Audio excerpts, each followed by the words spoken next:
Imagine this, 100 tons of fresh bananas, not eaten, not sold, not shipped to starving families, but buried. Buried deep beneath the blazing sands of West Africa. Shovels of earth falling on golden fruit, while villagers stood at the edges, their eyes wide with disbelief. A land where hunger haunted stomachs, where every grain mattered. Yet here, an ocean of food was vanishing into the desert floor.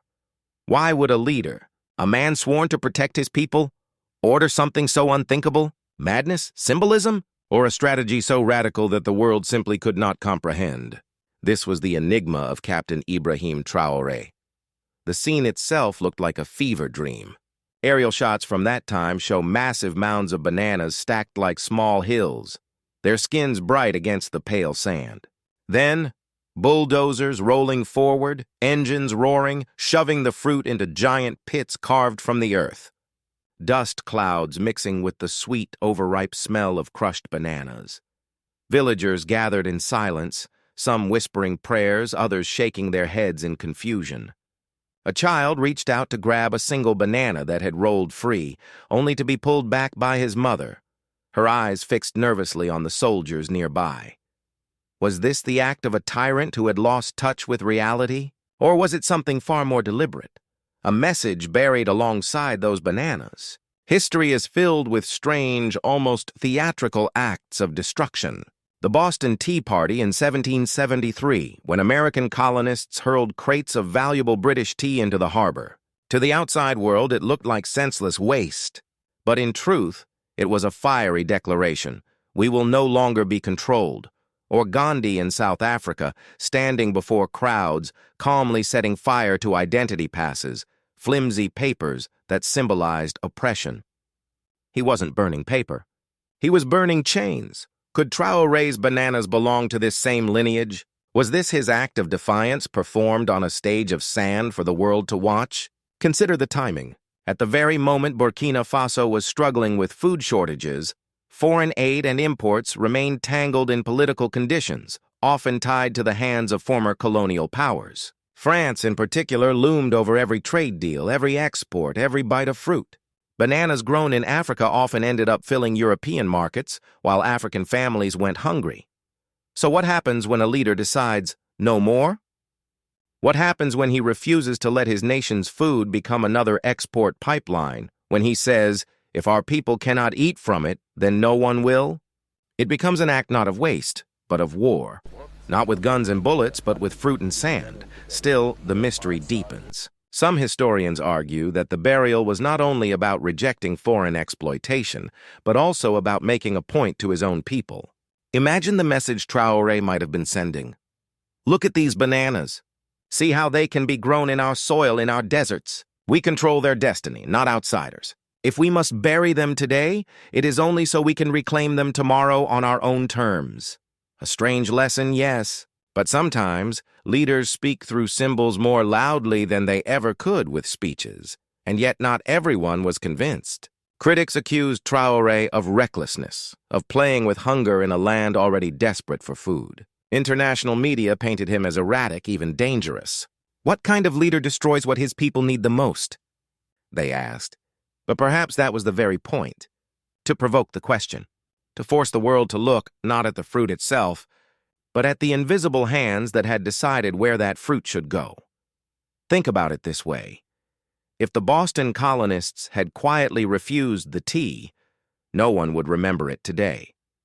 If Gandhi had simply tucked his pass away in a drawer, history would have forgotten the act. Sometimes it takes a shocking spectacle to shake a sleeping world awake. And Traoré, he knew the power of spectacle. But here's the haunting thought. Bananas rot. In the sand, beneath the desert heat, they turn black, then dissolve into mush. And so the symbol, too, was fleeting, powerful for a moment, then gone. Did Traoré know this? Did he intend for his message to vanish just as quickly?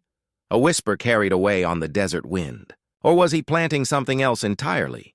An idea, a seed of defiance that would grow long after the bananas had disappeared. The world looked at those pits of buried fruit and saw madness.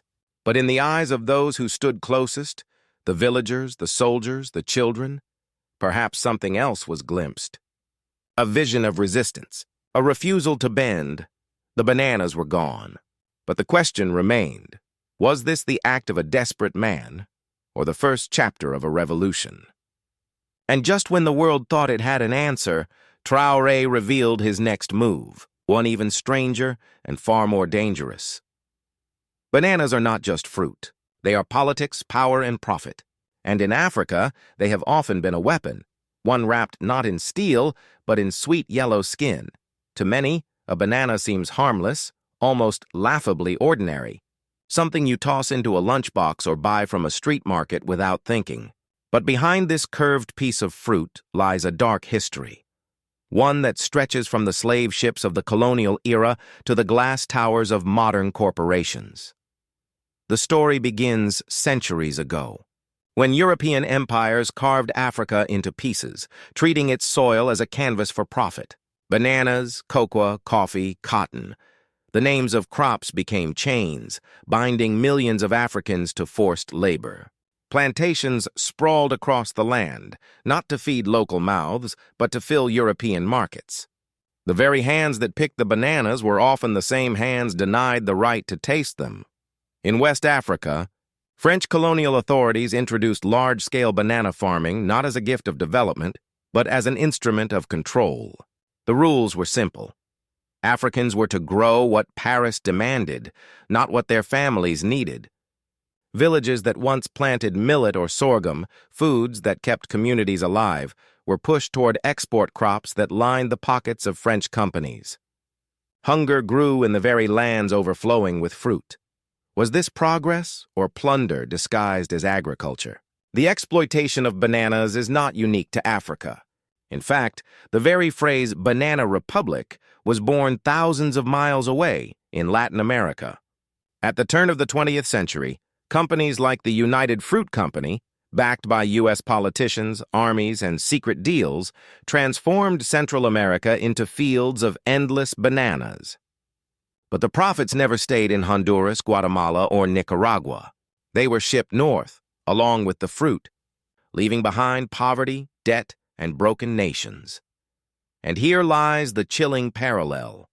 What Latin America suffered a century ago, Africa would inherit in its own way. The crop might be the same, the corporations might wear different names, but the system of exploitation was eerily familiar. By the time Burkina Faso emerged into the 20th century, the pattern was already set. French companies controlled exports, international contracts dictated prices, and local farmers found themselves trapped. They worked the soil, they bore the sweat, but they reaped none of the rewards. The bananas were shipped off to European supermarkets where shoppers compared prices under fluorescent lights, never imagining the starving farmer thousands of miles away. Think about it. A single banana sold in Paris could fetch more money than an African farmer might earn in an entire day of backbreaking labor. The fruit was wealth, yes, but wealth stolen in plain sight. And this is where the story of power sharpens. For nations like Burkina Faso, the banana was not just a crop. It was a leash. International agreements, dictated by former colonial masters, ensured that African economies remained dependent, fragile, and tied to exports that primarily benefited Europe. So when Traoré buried those mountains of bananas, it wasn't just about food. It was about breaking that leash, about refusing to play a game rigged against his people. But imagine the pressure on a small, landlocked country like Burkina Faso. Global markets demand compliance. Loans from international banks often come with conditions. Grow this, export that, cut subsidies, open your doors to foreign investors. For a leader to defy this system was not just unusual, it was dangerous. And yet, Traoré was not the first to resist. History shows us other leaders who dared to challenge the fruit empires. In Guatemala in the 1950s, President Jacobo Arbenz attempted land reforms to reduce United Fruit Company's stranglehold. The response? A CIA-backed coup that toppled him in days. In Ghana, Kwame Nkrumah pushed for African self-reliance and was soon swept aside under suspicious circumstances.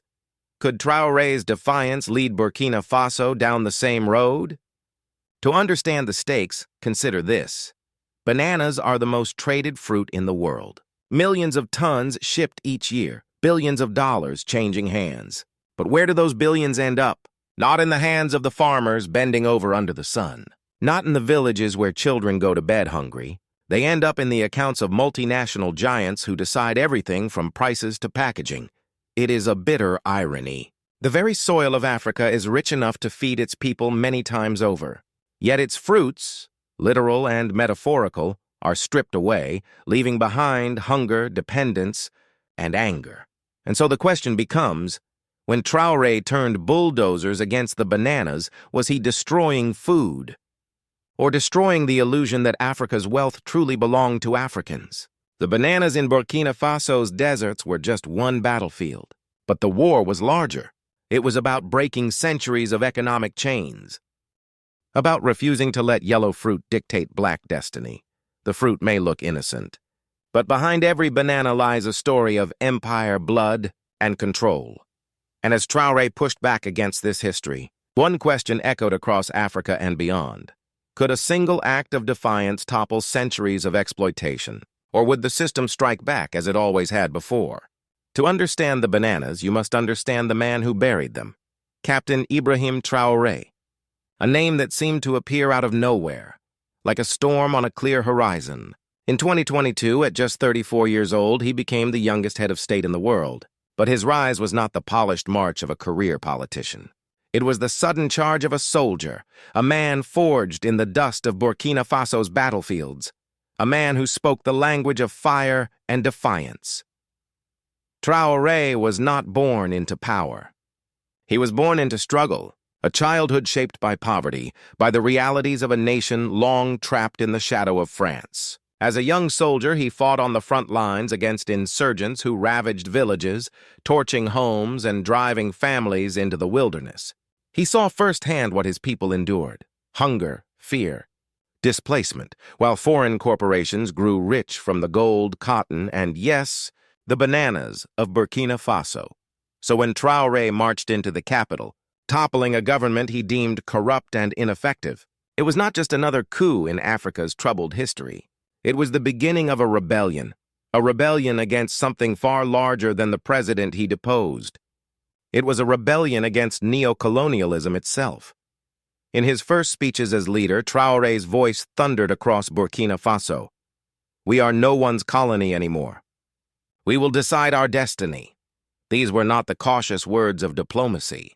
These were words meant to ignite, meant to burn away centuries of subservience. And the world took notice, Paris in particular. For generations, France had maintained an iron grip over its former colonies in West Africa, extracting resources, dictating policies, even controlling currencies through the CFA franc. On paper, Burkina Faso was independent. In reality, it was still chained. Was the burial of those bananas, then, a declaration of war? A silent message to France, written not in ink but in fruit and sand? The answer becomes clearer when you trace Traoré's next moves. He did not stop with bananas. He banned uranium exports to France, uranium that once powered French cities while Burkina Faso's villages lay in darkness.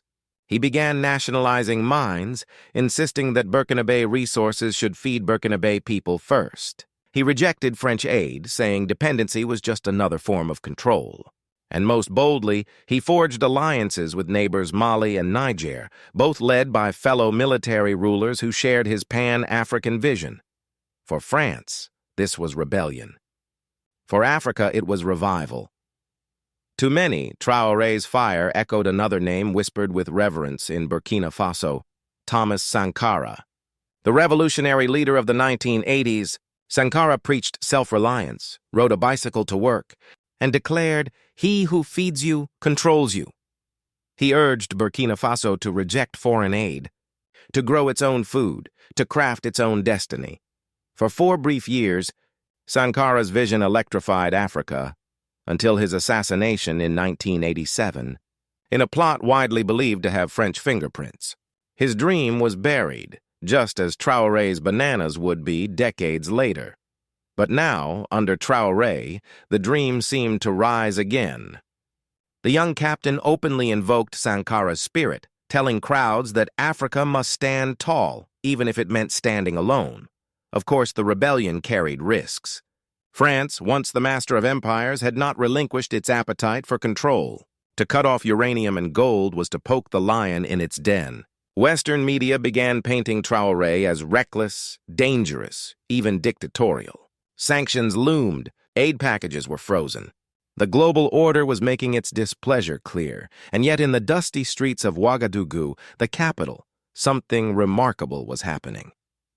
Crowds gathered not in anger, but in celebration. Young men painted murals of Traoré beside Sankara, fists raised against colonial chains. Women sang songs of defiance, carrying baskets not of imported rice, but of local millet. It was as if a nation long asleep was awakening, stirred by the vision of a soldier who dared to say no. Still, questions hung heavy. Was Traoré's rebellion sustainable, or was it a fire that would burn bright and then collapse under international pressure? Would Burkina Faso truly feed itself, power itself, stand on its own, or would it be crushed as Sankara once was? And perhaps most dangerously, how far was Traoré willing to go? If the bananas were only the opening act, what came next in his war against neo-colonialism? History has a way of punishing those who defy empires, but it also has a way of immortalizing them. Gandhi burned passes, the colonists drowned tea, Sankara refused aid, and now Traoré, the young soldier-turned-president, was carving his own chapter, one banana pit, one defiant speech, one bold decree at a time. The world was watching. France was watching.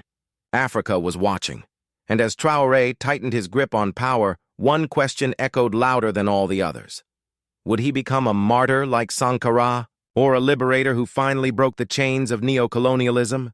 But what about the people? How do you explain burying food when your citizens are hungry? How do you stand before mothers who boil empty pots at night, children who cry themselves to sleep, and farmers whose hands are calloused from labor? And tell them that bananas must rot in the desert for the sake of freedom? This was the dilemma that Ibrahim Traoré faced, a moral battlefield, where the hunger of today clashed with the independence of tomorrow. In the villages of Burkina Faso, food was already scarce.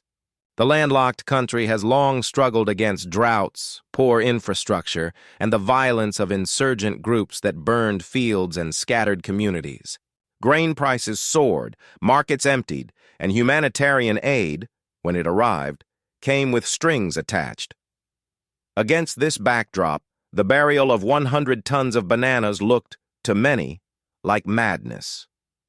Traders who once relied on banana sales saw their income vanish. Farmers who had toiled for months under the scorching sun watched their harvest bulldozed into pits. "We are hungry today," one villager was quoted as saying, "but they tell us to wait for a freedom we cannot eat." Critics inside and outside the country echoed that pain. African commentators asked if Traoré was sacrificing his people on the altar of symbolism.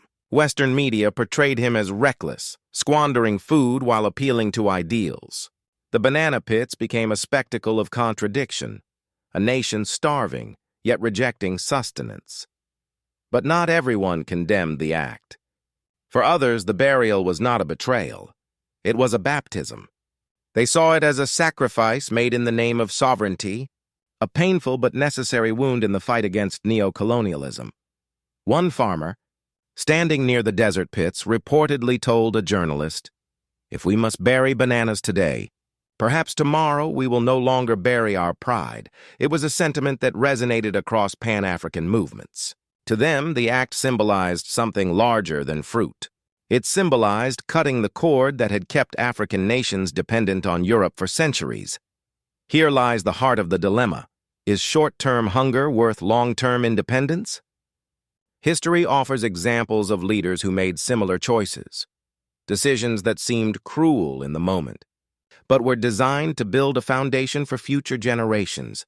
Consider Thomas Sankara, the iconic Burkinabe revolutionary of the 1980s. He once refused millions in foreign aid, telling his people, "He who feeds you controls you." At the time, many struggled under his policies of radical self-reliance. But decades later, Sankara is remembered as a hero, a symbol of integrity in a continent too often betrayed by its leaders. Or think of Gandhi's Salt March in 1930. Indians, were forbidden from making their own salt and forced to buy it from British monopolies. Gandhi led thousands to the sea, where they illegally gathered salt by hand. To some, it seemed absurd. Why risk beatings and prison over a pinch of salt? Yet the act became a rallying cry that shook an empire. So was Traoré's banana burial another page in that same book? A sacrifice made not for today's meal, but for tomorrow's freedom? The debates raged across Africa. In radio shows, callers argued passionately. Feed the children first, some shouted. What good is independence if the people are starving? Others countered, what good is food if tomorrow we are still slaves to France? Better to suffer once and be free than to eat forever in chains. Television panels in Dakar, Lagos, and Abidjan lit up with discussions. Was Traoré a reckless dreamer or a visionary willing to suffer for liberation? Social media brimmed with heated hashtags, some mocking, others praising. It was not just about bananas anymore. It was about the very meaning of freedom. The reality on the ground, however, was harsh. In dusty marketplaces, traders who once lived off banana sales struggled to make ends meet. Families stretched what little grain they had, boiling thin soups to fill empty stomachs. In such moments, symbolism felt heavy, like a burden too costly for the poor to bear. And yet, across Ouagadougou, murals of Traoré appeared on crumbling walls, painted beside Sankara. To the youth, he was not a tyrant, but a fighter, someone who dared to challenge a system their parents had grown tired of obeying. Hunger was real, but so was hope. This tension, between immediate need and long-term freedom, is the paradox of revolutions. No liberation is won without sacrifice, but who decides what sacrifice is acceptable? Who carries its weight? The leader who gives the order, or the people who must endure its consequences?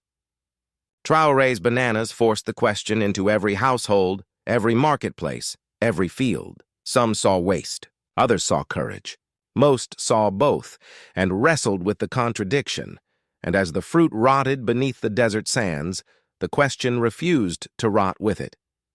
Instead, it lingered in the air, heavy as the dust storms that swept across Burkina Faso. Was this merely a stunt?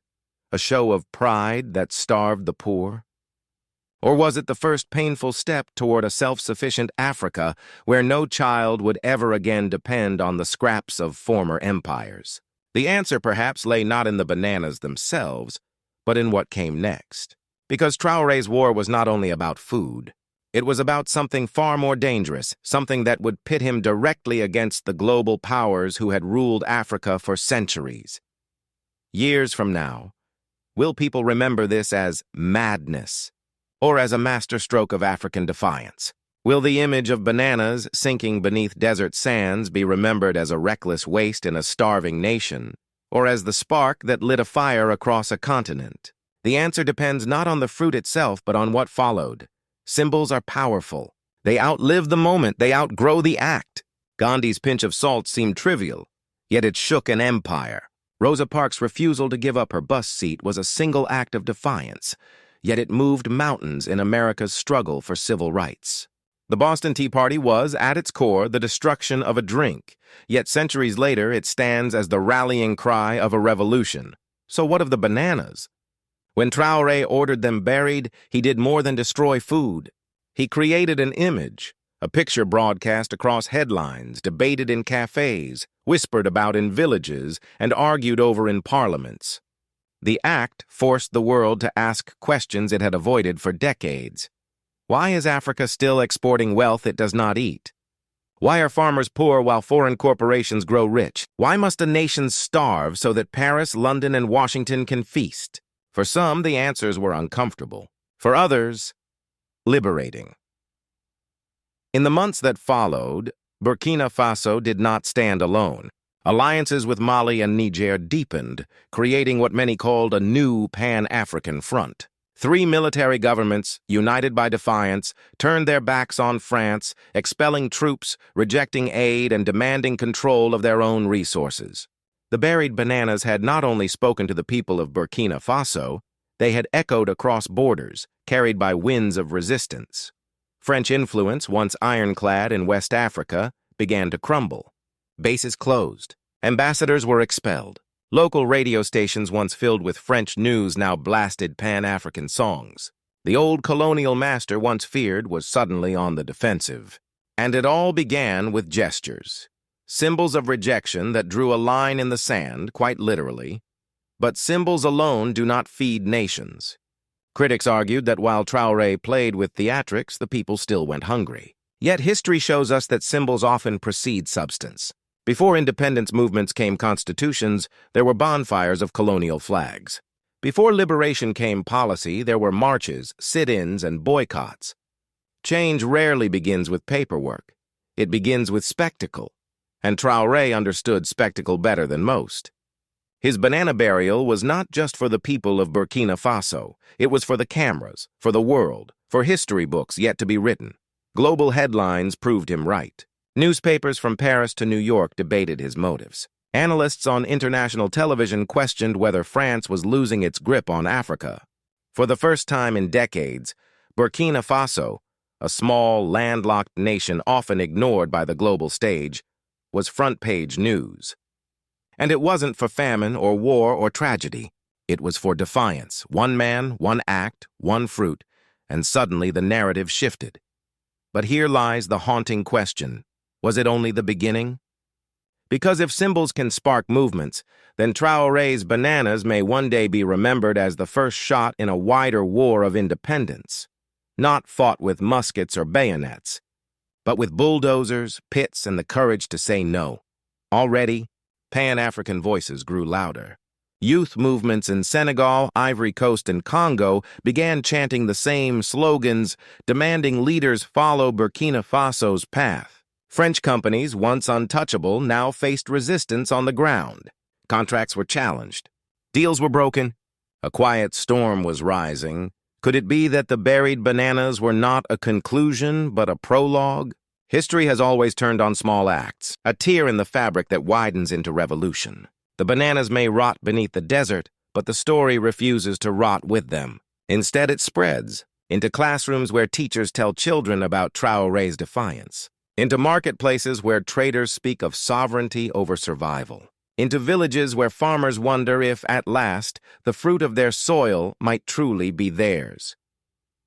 Years from now, children may not remember the exact number of bananas buried or the precise speeches Traoré gave, but they will remember the image, the sight of golden fruit swallowed by desert sand, an image that dared to say, "We will no longer feed others while our children starve." And so, the legacy of the buried bananas is not fixed. It is still being written in the fields, in the streets, in the decisions of leaders who watched Traoré's gamble unfold. Was it madness? Was it brilliance? Or was it both? The madness of defiance and the brilliance of a symbol that will outlive its critics. What is certain is this: the world cannot unsee what happened. France cannot unhear the silence of its crumbling influence, and Africa cannot unknow the power of a single act of defiance. But if bananas can bury colonial pride, what happens when entire nations decide to bury the old order itself? That is the question the world fears most.